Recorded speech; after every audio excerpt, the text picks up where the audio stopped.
সকাল আর শুরুটা ঠিকঠাকভাবে কাটলেও পুরো দিনটা না আমার একেবারেই ঠিকঠাক কাটেনি। বিকেলের পর থেকে যেন একটা ঝড় বয়ে গেল আমার ওপরে। কি হয়েছে না হয়েছে সবটা তোমাদেরকে বলবো। ভোর থেকে না প্রচুর পরিমাণে বৃষ্টি হয়েছে। এখন ওই সকাল 6:15 মতো বাজে। মানু খুব তাড়াতাড়ি আজ ঘুম থেকে উঠে পড়েছে।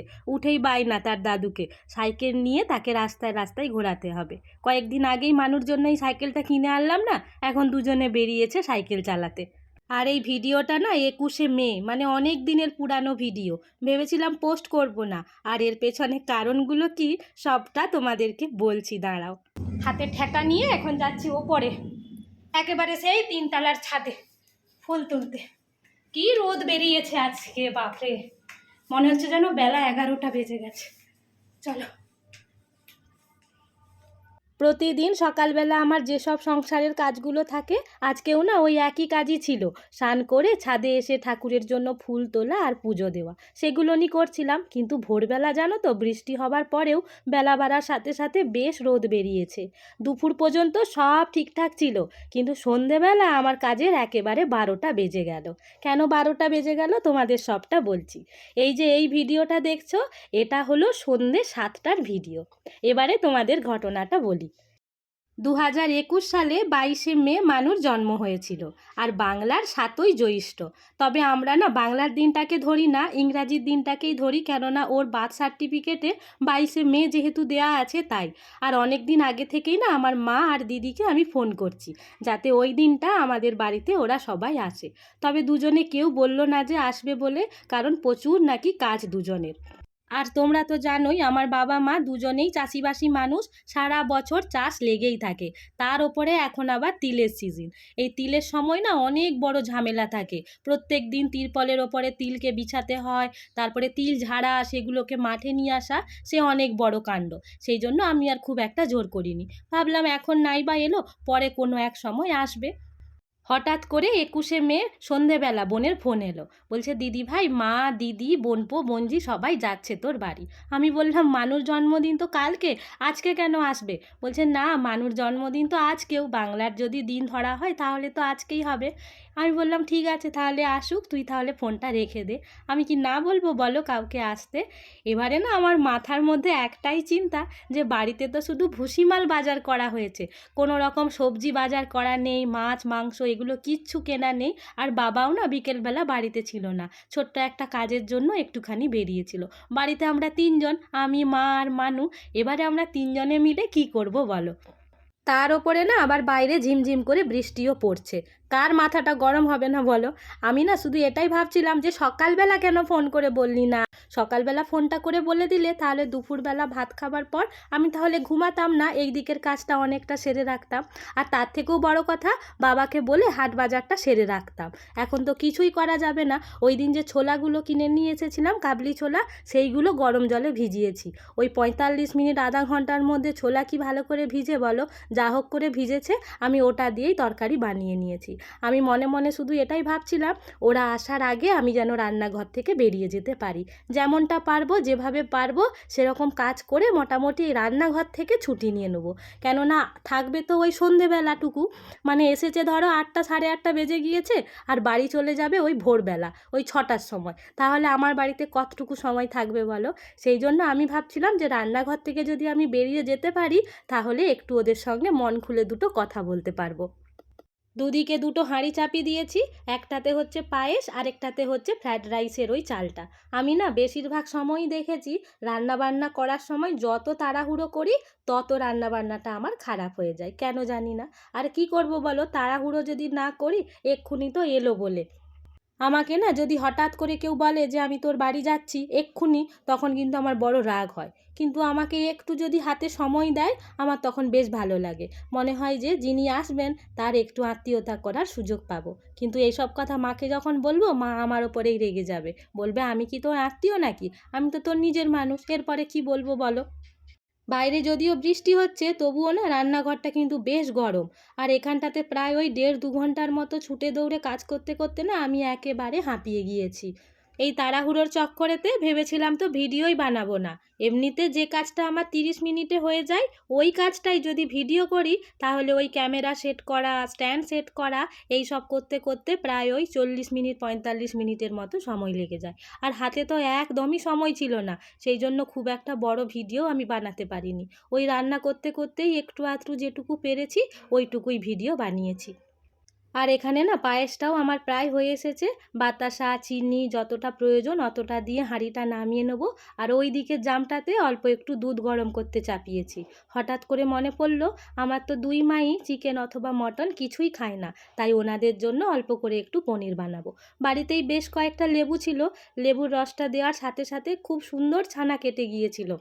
এই ছানাটা দিয়ে না খুব সুন্দর পনির বানিয়েছিলাম, তবে ওই পনির বানানোর ভিডিওটা আমার কাছে আর নেই। অন্য একদিন তোমাদের দেখাবো কিভাবে বানিয়েছিলাম। বাবা অনেক দেরিতে বাজারে গিয়ে চিকেন নিয়ে এসেছে, সেই চিকেনটাই রান্নাঘরে রান্না করছি, হঠাৎ করেই কানে গেল এনাদের আওয়াজ।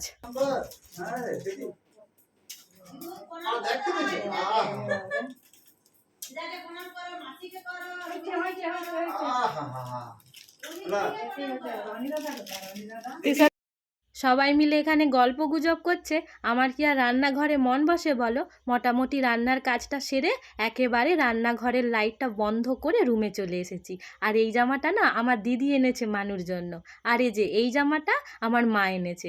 একেবারে না ওই খ্রিস্টানদের মতো লাগছে দেখতে, দেখো, বিশেষ করে মাথার ওই ঘুমটারটা। আমার না বাচ্চাদেরকে খুব একটা ওই ঝিলিমিলি জামা কাপড় পরানোটা কেন জানি না ভালো লাগে না। মা যেহেতু এনেছে সেই জন্য একটিবার ওকে পরিয়ে দিয়েছি।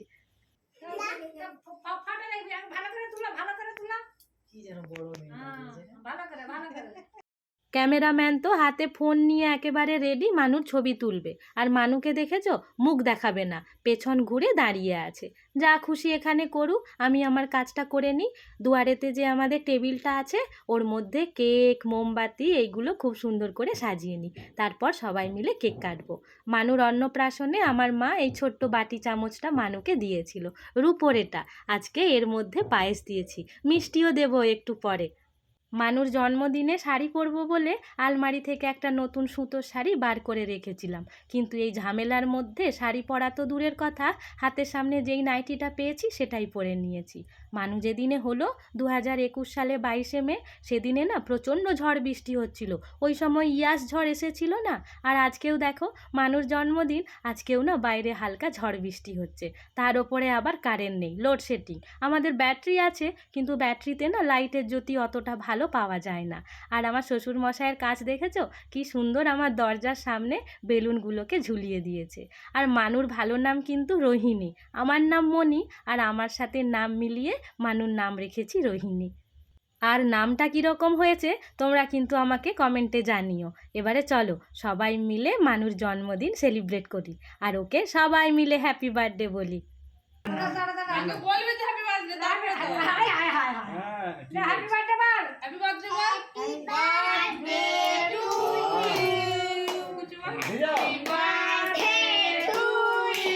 আগে আগে কাট কাট, আগে কাট কাট, ভালো করে কাট কাট। হ্যাঁ, আগে আগে আগে আগে যে মোমবাতি নিভলো নি, নিভাতে নাই, মোমবাতি নিভাতে না। মাকে খাই দাও, না না তুই বাছা, খা খা। ঘেটকে খাওয়া, ঘেটকে দিদিকে। আগে ঘেটকি দিদিকে যা মাখি দাও, ভালো করে মুখটায় মাখি দাও। আহা হা আহা। আমার মানুর না কেক খাওয়ার কিন্তু বড় তাড়া, দেখলে না তোমরা, কেক কাটা শেষ হলো না ওর কিন্তু খাওয়া শুরু হয়ে গেছে। ও এমনিতেও কেক খেতে ভীষণ ভালোবাসে। আর এখানে আমার মা আর দিদি দুইজনে মিলে ওর নাকে গালে কেকের ডিজাইন বানিয়ে দিয়েছে।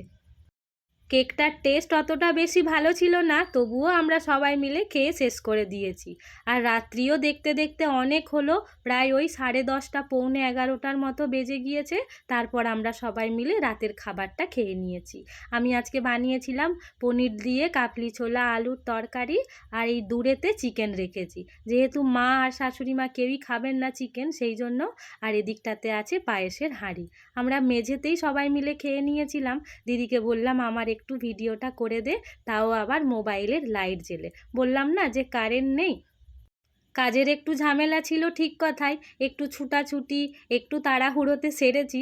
তবে জানো, সবাই মিলে এরকম আনন্দ হাসি খুশি নিয়ে যদি দিনটা শেষ হয় তাহলে কিন্তু মন্দ হয় না বলো। আর আমার না আজকে ফ্রায়েড রাইসটা দেখতে বেশ ভালো হয়েছে, তবে এতে না আমি আতরটা একটু বেশি দিয়ে দিয়েছিলাম, খুব গন্ধ বেরোচ্ছিল। মা বলছিল আতরটা যদি একটু কম দিতাম তাহলে খেতে আরও ভালো হতো।